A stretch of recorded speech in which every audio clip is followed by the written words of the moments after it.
오늘 말씀의 제목은 순리와 합당함을 거슬려라는 제목으로 말씀을 나누겠습니다.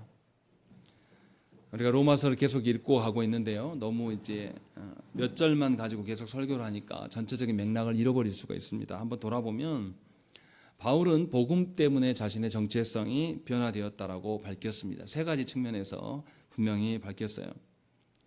그리고 자신이 정체성이 바뀐 것은 자신만의 일이 아니라 모든 성도들에게 있어야 될 일임을 강조했습니다. 그래서 나나 이 말씀을 듣고 있는 로마 교회 성도들이나 다 모든 것의 근원이 복음에 있다라는 것을 바울은 강조했습니다. 그러함에도 불구하고 복음을 부끄럽게 여기는 자들이 있습니다라는 것을 전제로 바울이 뭐라 그러냐면 복음을 부끄럽게 여기지 아니한다라는 것을 밝혔습니다. 왜 그러냐? 복음에는 하나님의 의와 저주가 나타난다고 그랬어요. 하나님께서는 창조 때부터 변함없이 복음을 계속해서 우리에게 알리셨습니다. 그리고 사람의 원래 본분이 하나님을 찬양하는 것이고 피조세계가 전부 하나님을 영광 돌릴 수 있도록 사람에게 피조세계를 다스리라고 하셨음을 알리셨다라는 거죠. 그래서 복음에 근거한 삶을 살 수 있도록 하나님께서 계속 계시하여 주신 것이죠. 그래서 복음에 나타난 하나님의 의, 공의와 저주를 통하여서 사람은 하나님이 정해놓으신 길을 걸어갈 수 있도록 하나님이 정하신 본성대로 살아갈 수 있도록 하나님께서 알려준 거예요. 그러니 복음에 의한 언약의 저주가 우리한테 보여진다 할지라도 그것이 괴로운 것이고 어려운 것이 아니라 오히려 하나님의 다스림을 우리가 보아야 된다는 것을 말씀을 드렸습니다. 그래서 우리가 살아가는 모든 것 안에서 하나님이 계시하여 주신 것, 그것이 바로 복음인데, 그것이 바로 그리스도로 인하여서 드러난 하나님을 아는 지식인데, 이것이 모든 것의 근본이 된다라는 것을 말씀을 했습니다. 그런데도 여전히 복음을 거절하고 복음을 부끄러워하는 자들이 있다. 그리고 그들에게 이제 하나님께서 그들을 어떻게 심판하시는지를 보여주는 것이 오늘 본문의 말씀입니다. 복음을 마음에 두지 않는 자들을 하나님께서 어떻게 심판하시는가를 아주 구체적으로 오늘 말씀에서 보여줍니다. 그래서 오늘 말씀이 좀 무거울 수도 있어요. 그런데 도리어 우리 자신을 바로 볼 수 있는 기회이기도 합니다. 바울은 모든 피조물이 하나님께 영광을 돌리고 감사해야 되는 것이 피조물의 원래 본분이다, 본성이다라는 것을 밝혔습니다. 그런데 하나님께 여전히 영광과 감사를 돌리지 않는 자들이 교회 안에도 있다라는 것이죠. 그냥 종교인들일 뿐인 것이죠. 그런데 이런 자들은 하나님을 유일한 경배의 대상으로 여기지 않습니다. 경배의 대상을 피조물로 바꿔버려요. 그래서 인류는 어떻습니까? 하나님 아닌 형상을 만들기를 원해요. 이스라엘이 금송아지를 만든 것처럼 인류는 무엇인가 자연물을 보면서 어떤 보튼 형상을 보면서 이것이 신이다. 이렇게 피조물로 대체해버립니다. 그리고 또 피조물로 대체하다 보니까 진짜 하나님이 아니라 자기가 상상한 하나님으로 진리를 거짓으로 바꾸기 시작하고 또 진리가 바뀌어버리니까 원래 우리의 본분, 우리의 몸이 있어야 될 자리에 서 있는 것이 아니라 순리를 영리로 바꾸는 일이 생겨나요. 그래서 우리의 몸이 더럽혀지고 계속해서 모욕을 가할 수밖에 없는 일인 겁니다. 마야 문명에서 신에게 어떻게 했습니까? 신에게 뭔가 비가 오게 한다든지 할 때 어떻게 했죠? 사람을 쳐 죽이면서 비가 오기를 바라는. 사실은 하나님께서 그 동료를 주신 것은 그와 함께 사랑하면서 하나님의 영광을 돌리라고 주신 것인데 하나님을 모르는 하나님의 주신 진리를 왜곡함으로 말미암아서 결국은 인신제자로 갈 수밖에 없는 거죠. 그것이 모든 것들의 증거입니다. 그런데 하나님께서는 이들에게 어떻게 하시냐? 24절과 26절에 반복적으로 나오는 이야기가 뭐냐면 24절에 보시면 그러므로 하나님께서 그들을 마음의 종욕대로 더러움에 내버려 두사라고 되어 있어요. 26절에서는 이 때문이라는 것은 뭡니까? 하나님께 영광을 돌리고 본분을 지키지 않은 것 때문에 하나님께서 그들을 부끄러운 욕심에 내버려 두셨다라는 것이죠. 하나님의 심판의 첫 번째는 부끄러운 욕심 가운데 그냥 내버려 두시는 거예요. 그러면 그들은 부끄러운 정욕을 따라서 살아갈 겁니다. 이것을 지금 이야기를 하고 있는 거예요. 그 마음 중심 안에 자기들이 원하여 만들어 놓은 거짓된 정욕, 그 욕망을 따라가도록 그냥 놔두시는 것 자체가 하나님의 심판이다 라고 바울은 말씀하고 있어요. 잠언 4장 23절 말씀에 뭐라고 되어 있냐면 모든 지킬 만한 것 중에 더욱 네 마음을 지키라. 생명의 근원이 이에서 남이니라 라고 되어 있어요. 무슨 말입니까? 마음 안에 무엇을 두느냐에 따라서 사람의 인생이 달라진다. 이 이야기를 하고 있어요. 그의 마음속에 하나님이 거하시면 그의 인생은 거룩한 성전이 될 것입니다. 그리고 하나님 나라를 살아가게 될 겁니다. 그런데 하나님이 아닌 마귀를 그 마음에 두게 되면, 마귀가 그의 마음을 장악하도록 내버려 두면 그는 지옥의 나날들을 살아갈 수밖에 없어요. 마귀가 가야 할 곳은 지옥이기 때문에. 왜냐하면 마음에 누구를 모시냐에 따라서 그의 행함이 달라집니다. 우리가 행하는 것은 마음속에 있는 것이 겉으로 드러나는 것이거든요. 그래서 우리의 행함이 달라지면 그의 삶이 달라질 수밖에 없는 것입니다. 그러니까 마음에 무엇을 두느냐에 따라서 그의 생각하는 것, 행하는 것, 행함으로 말미암아서 그의 삶에 드러나는 것 전체가 바뀌어지는 것을 지금 말하고 있는 겁니다. 하나님께서 우리의 마음에 좌정하시면 우리는 하나님께서 주신 약속의 말씀을 붙잡고 그 말씀에 끌려가며 살아갈 거예요. 마음이 거기에 동하게 된다는 거죠. 억지로 끌려간다는 뜻이 아니라 그 하나님의 약속에서 매력을 느끼면서 우리의 박약한 의지에도 불구하고 하나님께서 주신 소망의 것들을 품고 살아가게 될 거예요. 그것을 힘쓰면서 살아갈 것입니다. 우리 스스로 발현한 의지가 아니라 하나님께서 주신 것이 가장 귀한 것임을 알게 돼서 자발적인 의지가 우리 안에 드러나게 될 것이죠. 그래서 하나님의 약속이 곧 우리의 소망이 되기 때문에 우리 안에서 그 소망대로 살고자 하는 마음이 생겨나요. 그리고 그것이 실제로 겉으로 드러나면서 행함으로 드러나게 되고 내 삶에 하나님의 말씀이 성취되는 것을 보게 돼요. 그것으로 인하여서 기뻐하게 된다는 것입니다. 그러면 어떻게 됩니까? 하나님이 나에게 좌정하셨는데 좌정하신 것으로 인하여서 내 인생의 목적이 달라져요. 내가 하고자 하는 그 목표가 달라진단 말이에요. 그래서 나의 자발적인 의지가 발현이 되고 내가 그것을 위하여서 복종하는 것이 아니라 기뻐함으로 따라가는 방식으로 바뀌는 거예요. 그래서 참된 성도는 신앙생활이 수동적이지 않습니다. 능동적인 신앙생활을 하는 거예요. 하나님의 기쁨이 곧 나의 기쁨이고 하나님께서 사랑하는 자가 곧 내가 사랑하는 자들이 되는 것이죠. 그래서 하나님 나라를 살아가는 것이 짐이고 괴로움이고 부담스러운 것이 아니에요. 그것이 이 땅의 질서에서 붙잡히지 않고 자유롭게 살아가는 참된 기쁨임을 알게 된다는 것이죠.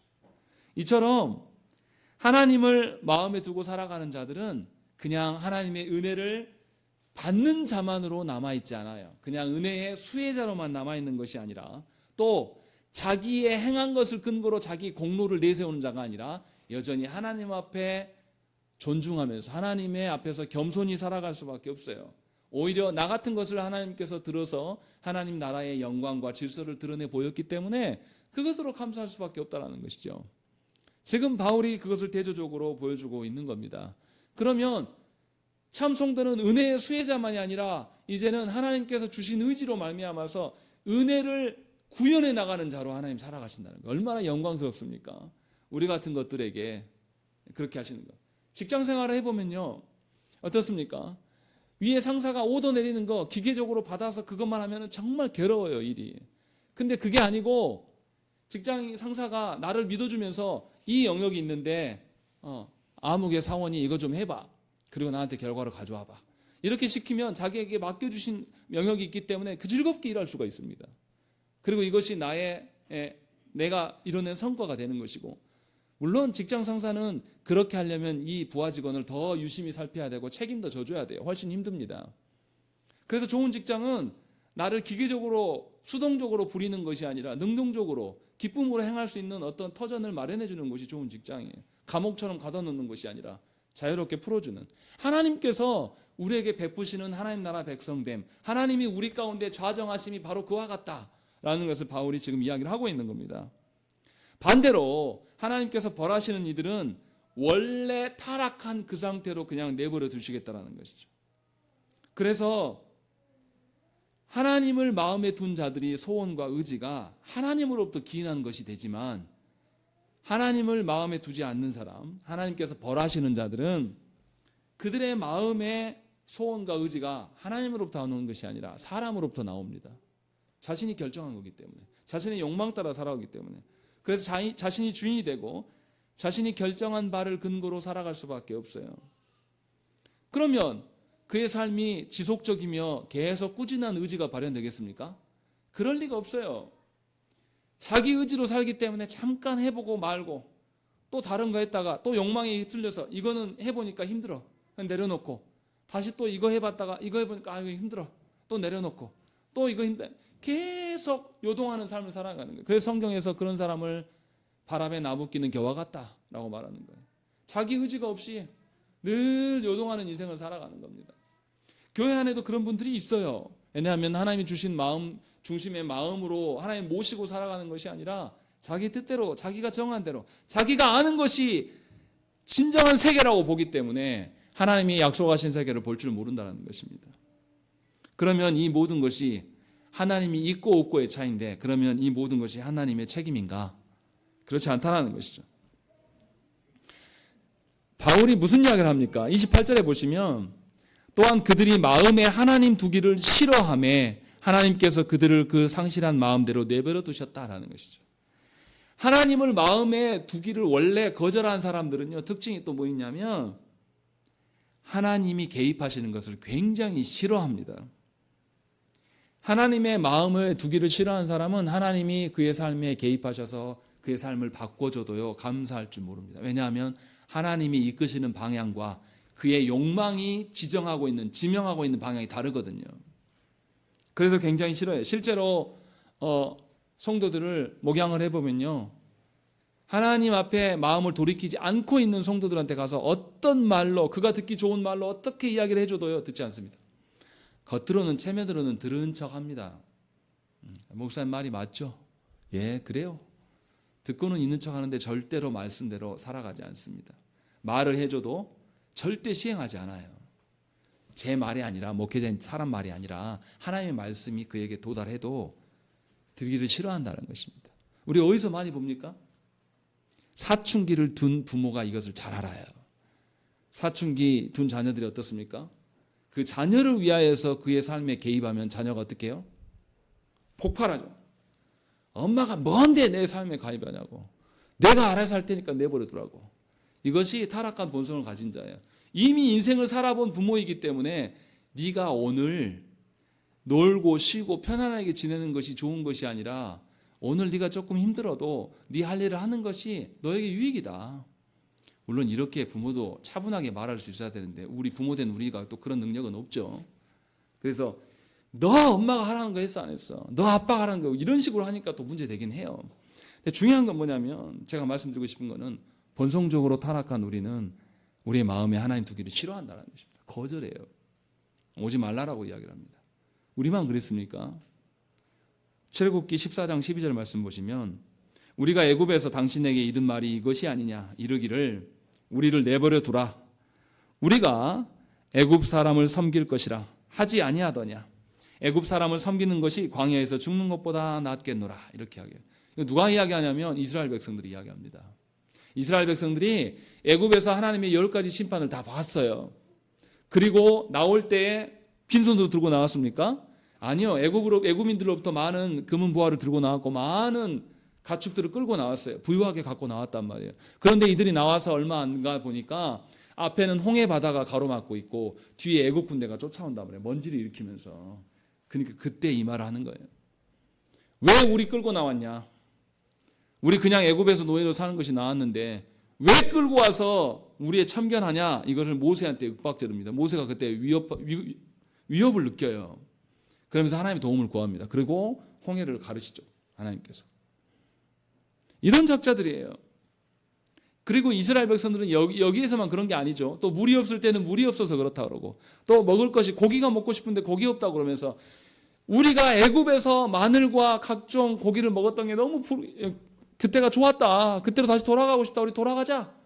이런 이야기들을 쉼없이 반복해. 이것이 타락한 본성을 가진 자들의 특징이에요. 그러니까 하나님이 내버려 두시면 그렇게 사는 거예요. 지금 바울은 그걸 이야기하는 겁니다. 이렇게 하나님의 인도하심은 모든 존재하는 것들의 존재의 근원이에요. 당연한 겁니다. 하나님이 인도하시지 않으면 존재하는 것이 존재가 할 수 없어요. 그런데도 하나님께서 창조하신 이후에 하나님께서는 우리들에게 이것을 알려주기 위해서 무엇을 제정해 주셨습니까? 안식을 제정해 주었어요. 모든 기동하는 것들의 근원이 안식으로부터 나온다. 그리고 하나님께서는 안식일까지도 제정하여서 지키라고 하시는 거죠. 그래서 모든 사람과 피조물의 본래적인 본성이 하나님의 질서 안에 있다는 것을 알려준다는 것입니다. 그런데 사람은 타락함으로 말미암아서 하나님께서 정해놓은 원래의 본성, 그 순리를 다 뒤바꾸고 말았습니다. 그래서 바울은 그 예로 욕심에 사로잡힌 자들이 순리를 영리로 바꾸는 예로 무슨 이야기를 하냐면 동성애 이야기를 합니다. 잘 알아들어야 돼요. 동성애만 이야기하려고 하는 것이 아닙니다. 본문의 말은 하나님이 정해놓으신 순리를 영리로 바꾸는 일이 바로 부끄러운 욕심이다 라고 말하는 거예요. 26절에 있는 것처럼 부끄러운 욕심에 내버려 두셨다라는 것입니다. 원래 본성, 하나님이 정해주신 그 본성을 거스리고 정상적이며 본래적인 용도를 외면하고 버리는 것이 바로 영리예요. 부끄러운 본성이라는 것입니다. 욕심이라는 것이죠. 그래서 동성애로 이제 한 예로 이야기를 하는데 하나님께서 원래 한 가정 되게 하신 근거는 무엇입니까? 창세기 2장 24절 말씀 보시면 이러므로 남자가 부모를 떠나 그 아내와 합하여 둘이 한 몸을 이룰지로다 라는 것이죠. 여기서 아내라고 번역된 단어는요 이샤라고 해서 여자를 말하는 단어입니다. 그러니까 하나님께서 가정을 이룰 때는 남성과 여성으로 두게 하셨어요. 그런데 우리 시대에 교회까지도 특히 자유주의 교회는 어떻습니까? 동성애를 인정합니다. 그것을 인정해요. 원래 하나님께서 가정을 이루실 때에 남성과 여성을 두신 것이 창조의 질서예요. 남성과 남성이 가정을 이룰 수 없습니다. 여성과 여성이 가정을 이룰 수 없는 거예요. 그런데 우리 시대는 어떻습니까? 동성애에 대해서 동성애를 옹호하지 않으면 문화인이 아닌 것처럼 굉장히 미개한 존재인 것처럼 치부합니다.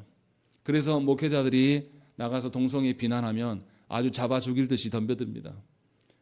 목회자들이 신앙의 질서를 따라서 동성애는 하나님 앞에 범죄한 것이다. 한번 인터넷에 써보세요. 어떤 일이 벌어집니까? 댓글이 엄청 달리면서 이런 무식한 인간이 있나, 이런 편협한 인간이 있나 하면서 공격을 당합니다. 그리고 이러한 흐름이 세계적인 어떤 유명 인사들에게도 다 나타나요. 그들이 다 뭐합니까? 동성애자들을 옹호합니다. 그것이 인류애다. 그것이 사람을 사랑하는 방식이다라고 하면서 동성애에 대해서 옳고 그름을 이제는 말할 수 없는 시절이 되어버렸어요. 동성애에 대해서 비난하면 그 사람은 인류애가 없는 비이성적인 사람으로 취급하는 것이 우리 시대의 모습이 되었어요. 왜 그렇습니까? 하나님이 우리를 부끄러운 욕망대로 살도록 내버려 두신 결과라는 거예요.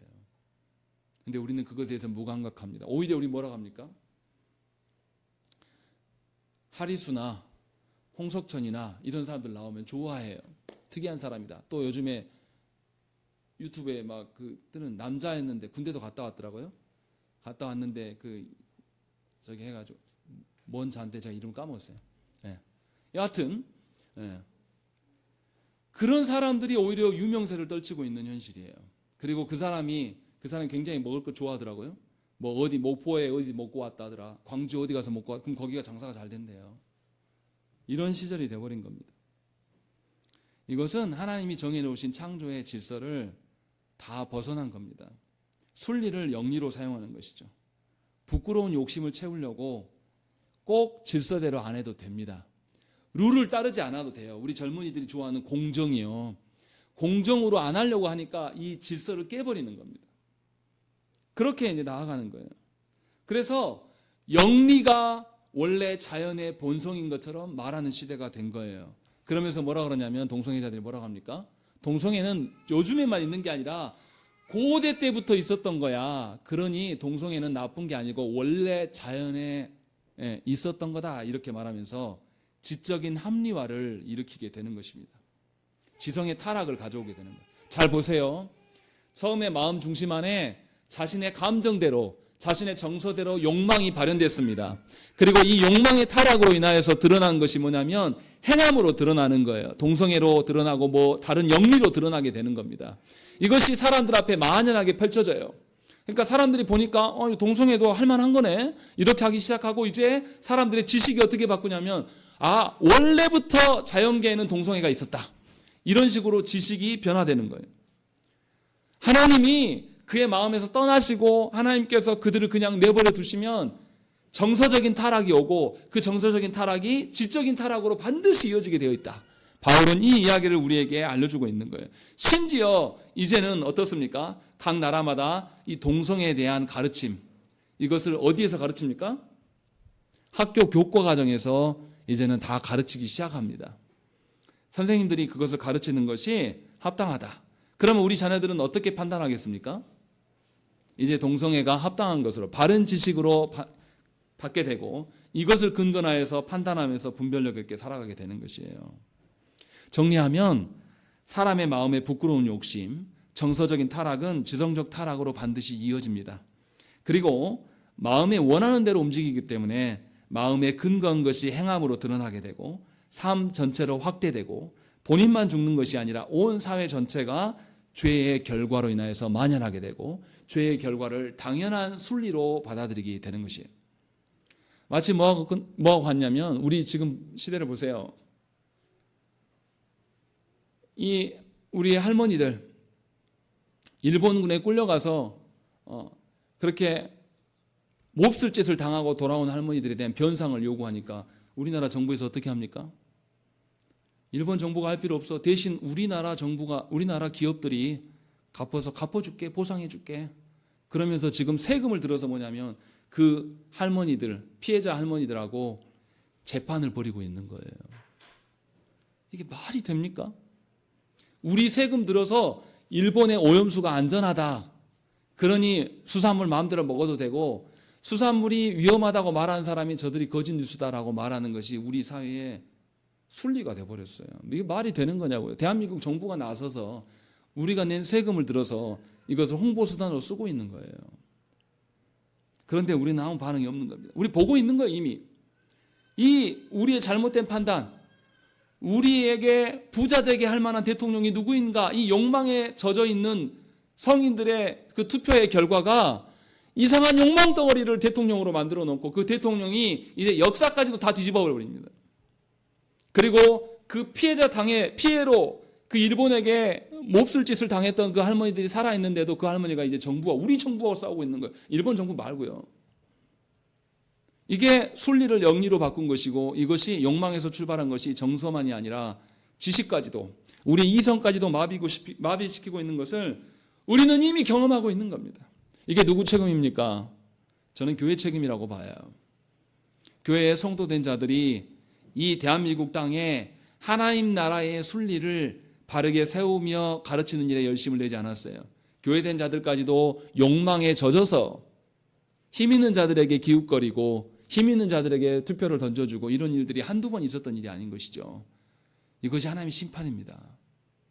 하나님이 그들의 욕망대로 내버려 두시고 그 욕망대로 내버려 두심이 그의 마음을 장악하고 행함으로 삶으로 전 사회를 장악하게 되고 이제는 지식까지도 타락하게 되는, 다른 측면으로 한번 생각을 해봐요. 동성애만이 아니라 다른 측면. 우리 시대에 남녀 평등을 고집하는 그런 성향이 굉장히 강합니다. 우리 젊은이들이 남성과 여성이 서로 싸우는 것이 어떤 세대보다 훨씬 더 강한 세대가 됐어요. 그런데 너무나 안타까워요. 평등이라는 이름 앞에서 다스림과 순종이라는 그 아름다움의 모습들을 볼 수 없게 다 막아버렸습니다. 다스림과 순종을 폭력과 굴종처럼 여기는 것이 우리 젊은이들의 사고방식이에요. 우리 시대에는 사랑으로 인한 자기 희생이나 다스리는 자가 온전하게 다스림으로 말미암아서 서로를 지켜주고 보호해주는, 그래서 서로한테 기쁨과 감사를 드러내는 그 아름다움을 보일 수가 없습니다. 평등이라는 이 생각에만 공정이라는 이 생각에만 다 함몰돼 버리기 때문에 누가 누구 위해서 다스리면 안 돼요. 큰일 납니다. 남자와 여자가 하나님께서 다르게 창조하셨는데도 우리 시대의 사람들 어떻습니까? 다른 거 없다.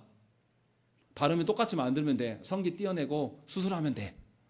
이런 사고방식이 우리에게 있는 거예요. 바람직한 인간관계는 평등에서만 발현되는 것이 아니에요. 상하 질서에서 드러나고 서로가 존중하고 서로를 지켜주고 그런 아름다움, 그 다양한 아름다움과 부요함이 분명하게 있습니다.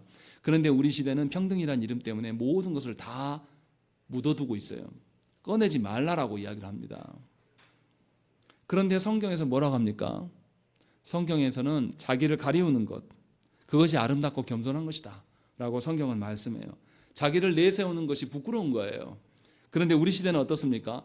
부부 간에도 서로가 당당해야 된다고 말해요. 그래서 서로를 위하여서 내가 낮아지고 희생하고 서로가 서로를 다스림 앞에서 기뻐하는 것이 아니라 서로가 뭐라고 합니까? 나 마누라한테 놀려 살아 이러고 말하고 있는 거예요. 어떤 부분에서는 아내가 나를 다스릴 수도 있는 거죠. 나의 연약한 부분이 있고 또 어떤 부분에서는 하나님 주신 권한으로서 남성이 또 아내를 다스릴 수 있는 그러한 이런 적절한 조화와 그런 희생과 헌신으로 인하여서 한 몸됨이 거기서 드러나야 되는데 우리 시대는 부부간에도 그런 모습이 없어요. 그리스도인들조차도 뭐냐면 결혼하면 기싸움에서 네가 이겨야 된다. 처음에 잡아야 돼. 이런 소리를 하고 있는 거예요. 그러나 성경에서 뭐라고 합니까? 갈라디아서 5장 13절 말씀에 형제들아 너희가 자유를 위하여 부르심을 입었으나 그러나 그 자유로 육체의 기회를 삼지 말고 오직 사랑으로 서로 종노릇하라 이렇게 말씀하고 있어요. 분명히 사랑으로 서로 종노릇함으로 하나님께서 주신 참된 자유의 의미를 알게 되고 누리게 된다라는 것이 바울 성경의 말씀이에요. 그런데 우리 시대의 정신은 이러한 성경의 질서를 외면해버립니다. 남녀 간에 하나님께서 원래부터 다르게 창조하심, 그 구별됨을 우리는 존중하지 않아요. 다르면 안 돼. 똑같아야 돼. 이것만을 강조한다는 것입니다. 그러니까 가정이 될 수 있겠습니까? 그래서 가정이 온전하지 못하고 그래서 젊은이들이 질의 겁을 먹고 아예 결혼을 안 해요. 예전에 우리 선배들이 살만하고 집이 다 갖춰져서 결혼한 가정이 몇이나 있습니까? 우리의 위 선배들이 여러분들을 낳은 부모님들이 지금처럼 직장이 있고 뭐가 다 갖춰져서 결혼했냐 이 말이에요. 그렇게 해서 가정 이루는 게 아니에요. 월세부터 정말 단칸방에서 시작하면서 다 그렇게 가정을 이루어왔어요. 근데 우리의 젊은이들은 생각이 우리 잘못이죠. 먼저 된 자들의 잘못이죠. 어떤 한 생각에 집착해서 남녀의 차별이 있어서도 안 되고 남녀의 구별됨도 있어서 안 되고 하면서 가정이 무너지기 시작해요. 그리고 사회가 붕괴됩니다. 어떻게 붕괴됩니까? 출산율이 없어요. 젊은이들이 결혼을 안 하니까요. 인구 절벽이 결과적으로 온 겁니다. 그래서 무슨 일이 벌어집니까 지금? 부동산도 걱정해요. 야 이제 사람이 없는데 이거 많이 지어놓으면 뭔 소용이냐? 또 어떻게 해요? 학교들이 어떻게 돼요? 신입생이 못 받은 학교가 전국에 엄청 많아요. 또 그 많았던 유치원들이 어떻게 돼요? 다 문을 닫습니다. 이런 일들이 실제로 지금 우리 안에 일어나는 거예요. 왜 그렇습니까? 하나님이 주시는 원래의 순리의 질서들을 먼저 믿은 기독교인들 우리들이 그 순리를 다 버렸어요. 우리조차도 하나님이 주신 순리대로 서로를 바라보지 않습니다. 그래서 온전한 가정이 없는 거죠. 그리고 그 안에서 하나님 주신 열매들인 자녀의 풍성함이 없어지는 것이죠. 이게 무서운 일이에요. 지금 우리는 심판을 받고 있는 겁니다. 그것을 지금 바울이 말하고 있는 거예요. 그리고 타락한 이후로 사람들이 정서적으로 또 지성적으로 하나님 모시기를 싫어합니다. 무지함 때문에 하나님을 몰라서 싫어하는 것이 아니라요. 모든 피조물 가운데 또 그래도 남아있는 교회를 통하여서 하나님이 누구인가를 온 천하에 다 말하고 있어요. 그래서 젊은이들도 뭐라고 합니까? 인터넷 용어 중에 뭐냐면 친느님, 유느님, 하나님의 이름을 가지고 장난질하는 거다. 모르지 않다라는 거예요. 지네들도 들어봤다는 소리죠. 알고 있음에도 불구하고 하나님의 존재를 부정합니다. 이것이 우리 시대가 돼버린 것이죠. 하나님을 인정하는 일, 하나님의 다스림 앞에 순종하는 것을 의도적으로 애써서 적극적으로 부인하는 것, 이것이 우리 시대의 일상입니다. 하나님 모시기를 싫어한다는 것이 바로 그런 의미예요. 적극적으로 안 하겠다는 거예요. 하나님 몰라서 못하는 것이 아니라요. 적극적으로 하나님을 싫어한다. 28절의 말씀이 그거예요. 그들이 마음에 하나님 두기를 싫어하며 하나님께서 그들의 그 상실한 마음대로 내버려 두사 합당하지 못한 일을 하게 하셨으리 라고 되어 있어요. 합당하지 못한 일을 하게 되는 것이 누구의 책임입니까? 사람의 책임이에요. 하나님 두시기를 싫어하기 때문에. 그래서 어떻습니까? 선악을 판단하는 모든 기준이 누구에게 있어요? 하나님께 있어요. 그런데 하나님을 마음에 두기를 싫어하기 때문에 그 기준을 세울 수가 없습니다. 그래서 우리는 어떻습니까? 우리는 각자의 분별력과 판단력을 다 존중하는 시대가 되어버렸어요. 그래서 우리 시대는 절대 진리 같은 거 존중하지 않습니다. 아까 서열의 말씀드린 것처럼 공의나 정의는 없어요. 사람 관계가 더 중요하니까. 이 사람은 나한테 관계가 있고 이 사람은 없고, 그래서 상대적인 공의와 정의만을 말하는 것이죠. 그래서 우리 젊은이들 어떻습니까? 조국 장관이 나왔을 때는 서울대, 연세대, 고려대 학생들이 뛰쳐나와서 데모했어요. 저런 장관 물러나라. 그런데 나경원 씨나 또 다른 비리들, 자녀 비리들이 속속 드러나도 그들이 반응합니까? 안 해요. 선택적인 정의만 말하는 것이죠. 이것이 젊은이들이 말하는 공정이에요. 왜 그렇게 됐습니까? 하나님을 그들의 마음에 두기 싫어하기 때문에 정서적이고 지적인 타락이 우리 가운데 와버린 겁니다. 하나님을 그들의 마음 중심 안에 두려 하지 않아요. 자신의 지적인 어떠함으로 하나님을 판단하려고 하는 겁니다. 그래서 젊은이들에게 말씀을 전해도 듣지 않아요. 과학이 훨씬 더 중요합니다. 자신들의 지성으로 우리를 초월한 초월자를 판단할 수 있다고 믿는 거예요. 잘 들어야 됩니다. 여러분들의 판단이, 여러분들의 어떤 경험이 하나님의 지식보다 더 지혜로울 수가 없어요. 그런데 우리는 어려서부터 그 짓을 하고 있는 거예요. 어려서부터 하나님이 권세로 세우신 부모의 말을 안 듣게 해요. 안 듣는 것이 멋있는 것처럼 생각한단 말이에요. 그런 본성이 이미 어려서부터 있는 거, 유아 때부터 갖고 있는 거, 이게 얼마나 타락한 본성입니까? 하나님께서 우리를 다스려 주시지 않으면 우리는 이러한 정서적인 지적인 타락에서 빠져나올 길이 없어요. 그래서 어떤 일이 벌어집니까? 그 결과가 무엇인지를 바울이 29절부터 31절까지 쭉 나열하고 있는 겁니다. 불의와 추악과 탐욕과 악의와 시기와 살인과 분쟁과 사기와 악독 등이 가득하다라고 29절에서 두 번이나 반복해서 가득하다라고 말하고 있어요. 가득하다라는 것이 무엇입니까? 한 번 있다가 많은 것일까요? 아니에요. 가득하다는 것은 계속 된다는 거예요. 마음이 지속적으로 그런 상태에 놓이게 되는 거예요. 인류가 하나님을 떠나고 인류가 자신들의 판단이 가장 가치로운 것이라고 인정하는 것이 이제는 앞으로 계속 가속화될 거라는 거예요. 계속해서 진행될 거라는 거죠. 그래서 여전히 타락한 상태에 있으며 죄를 향해서 더 달려가는 거예요.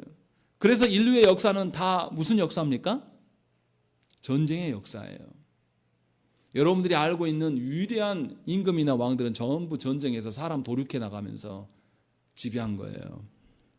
여러분들 세계사를 배워보십시오. 제가 다니엘서 하면서 늘 강조했던, 계속 언급된 나라가 바벨론, 페르시아, 헬라, 또 로마가 나오잖아요. 세계사에서 이 나라를 빼고 말할 수 있습니까? 세계사에서는 거의 이 나라 중심이에요. 고대사를 이야기할 때는. 근데 그 말했던 나라들이 어떤 나라예요? 타민족들을 지배하고 점령하고 도륙하고 죽이는 나라예요. 그래서 인류가 그렇게 자랑하는 세계사의 역사는 뭐냐면 전쟁의 역사입니다. 지금도 저 팔레스타인 지역에서 지금도 전쟁이 벌어지고 있잖아요. 누가 옳냐? 우리끼리 이스라엘이 오르냐 팔레스타인이 오르냐 해보면 뭐합니까? 그거 다 우리 생각이에요. 하나님 보시기에 합당한 것. 이스라엘도 아니고 팔레스타인도 아니에요. 선이 없어요. 둘 다. 하나님 앞에서 우리가 서로를 하나님의 형상으로 존중하느냐, 이것을 봐야 되는데 그것을 논하는 사람이 없어요. 그래서 무슨 일이 벌어집니까? 뉴스에 보면 미국에서도 무슨 일이 벌어져요? 이스라엘 지지자가 있고 이슬람의 지지자가 있어서 서로 치고받고 싸우고 어떤 유대인 여자는 도서관 앞에서 두들겨 맞았다. 뭐 이런 뉴스들이 나와요. 왜 그렇습니까? 전부 다 사람의 생각을 갖고 있는 거예요. 자기들 판단으로 하는 겁니다. 그러니 합의가 도출되지 않아요. 그래서 혼란이 오는 거죠.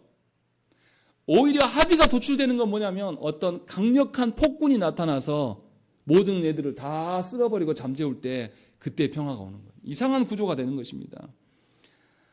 바울이 지금 그 이야기를 하고 있는 거예요. 하나씩 보십시다. 처음에 29절에 불의하다라고 되어 있습니다. 불의하다라는 것은 뭡니까? 하나님을 떠난 거예요. 의로움의 본분인 하나님을 떠난 그것이 뭡니까? 마음에 하나님을 두지 않는 거죠.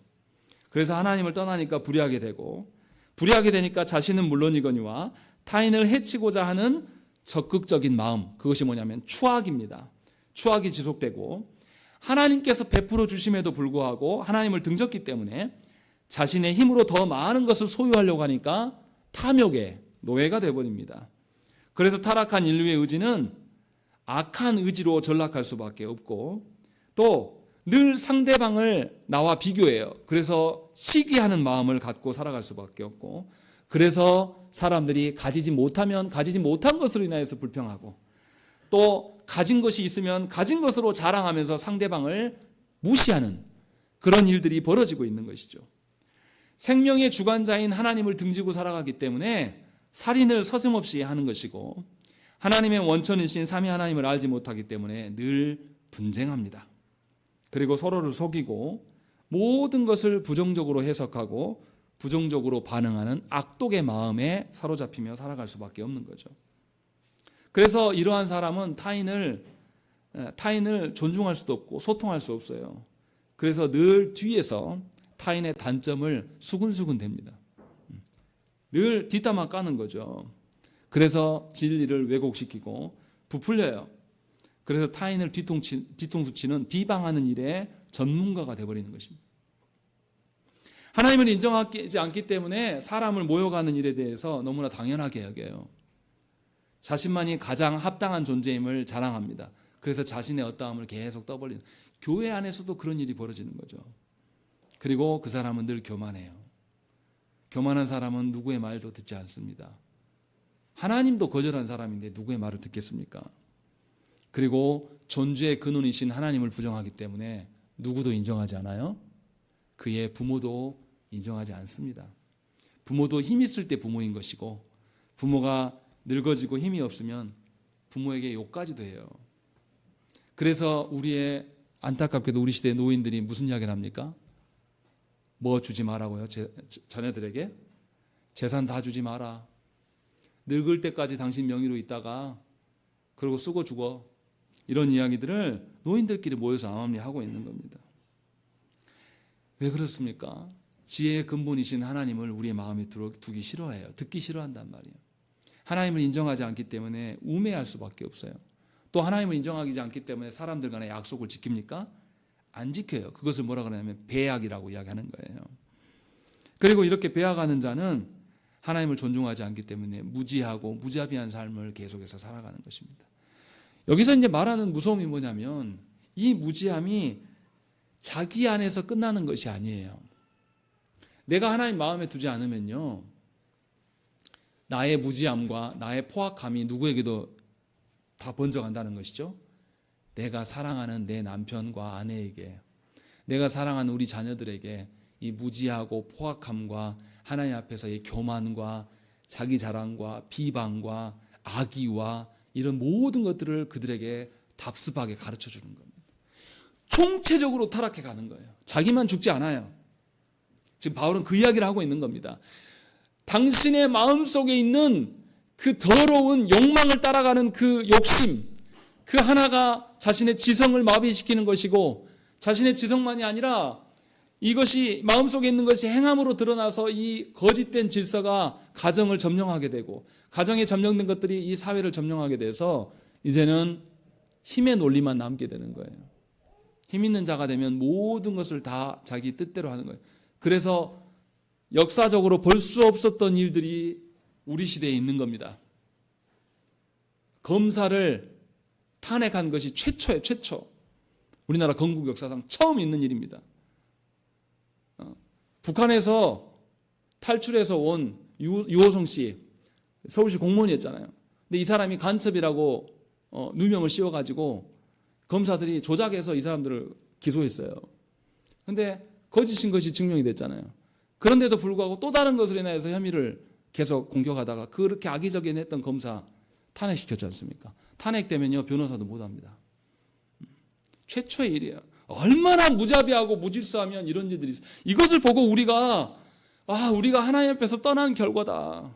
교회가 하나님 앞에 진리, 참된 진리와 질서를 보이지 못한 것이다 라고 하면서 우리가 울어야 되는데 우리는 그 뉴스에도 관심도 없고 들어도 남의 일이에요. 왜 그렇습니까?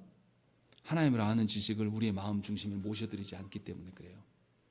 여기서 말하는 하나님의 아는 지식은 머리로만 아는 지식을 말하는 게 아니라 그 질서를 여러분의 마음 중심에 모셔드리는 거예요. 그래서 여러분들의 지성이 바뀌면 여러분들의 정서도 바뀝니다. 하나님 그렇게 하셔요. 그래서 여러분들의 성품이, 여러분들의 속성이 하나님으로 인하여서 전환되는 역사가 일어나야 돼요. 그러할 때 우리가 드디어 우리의 마음에 모신 하나님의 질서를 우리의 말로, 우리의 표정으로, 우리의 행함으로 우리의 삶에서 드러내 보일 수가 있는 것입니다.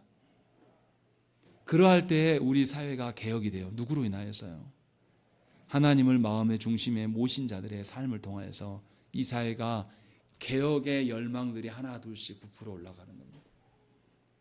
그런데 교회가 이것을 하지 않았어요. 그래서 하나님께서 어떻게 하십니까? 믿지 않는 자들 가운데서 그나마 하나님이 사용하셔서 개혁하고자 하는 사람들을 아직도 이 조국 대한민국에 두시긴 했어요. 그래서 우리가 하나님 앞에 부끄럽게 여기면서 하나님 앞에 죄송스럽게 여기면서 회개해야 돼요. 하나님의 어떠하심을 우리 마음에 두시지 못한 것이 이렇게 비극적인 대한민국을 만들었구나. 늘 말씀드리지만 청소년들이 배 안에 300명이 넘게 갇혀 있는데 어떻게 어른 된 놈이 알면서도 버젓이 자기만 도망칩니까? 어떻게 구출하러 온 경찰들이 확인도 안 하고 그냥 배를 빼요? 사람 새끼들입니까? 그런데 이런 일에 대해서 처벌도 안 받아요. 이것에 대해서 우리도 누구도 정의를 요구하지 않아요. 벌써 그 일이 한참 됐는데 10년이 이제 돼가는데도 아직도 진상규명을 안 해줍니다. 그 부모들은요, 살아있으나 죽은 인생입니다. 그 부모들은 지금도 맨정신으로 살겠습니까? 그걸 누가 만들었습니까? 교회된 우리의 책임이에요. 우리가 그들을 위하여서 하나님의 질서를 세우지 않았어요. 하나님의 마음에 둔 것을 우리에게 두지 않았다는 것이죠. 그 결과를 우리는 보고 있어요. 경험하고 있습니다. 가정이 무너져 내리고요. 우리의 젊은이들이 결혼하려고 하지 않아요. 자기만을 위해서 살아갑니다. 그놈의 평등을 주장하면서 남자가 또 여자가 똑같아야 된다고만 이야기해요. 서로 섬기며 희생하려고 하는 생각은 추호도 없어요. 이것이 지금 우리가 목도하고 있는 현실이에요.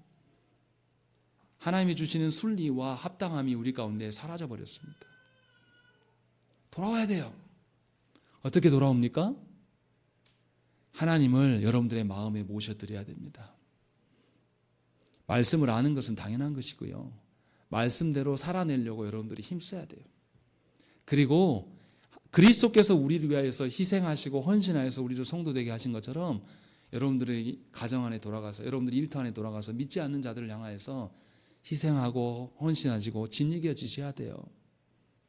그것을 기쁨으로 알고, 그래서 하나님의 공의로운 사랑이 그 가운데 드러나는 것이 이 사회를 개혁하는 기초석이 되는 겁니다. 여러분들에게 그런 귀한 일들을 하나님께서 지금 맡기셨고 말씀을 통해서 부르고 계신다는 것입니다. 이게 얼마나 영광스러운 일입니까? 나같이 아무것도 아닌, 나는 정치권에 나갈 수 있는 능력도 없고 내가 개혁할 수 있는 힘도 없지만 하나님께서는 그런 우리들을 사용하셔서 이 땅을 바꾸시겠다라는 거예요. 저는 광주에 있으면서 너무 아픈 것이 지금도 5.18 이야기만 하고 있는 것이 너무나 안타까워요. 5.18에 주눅든 시민이 되어버렸어요.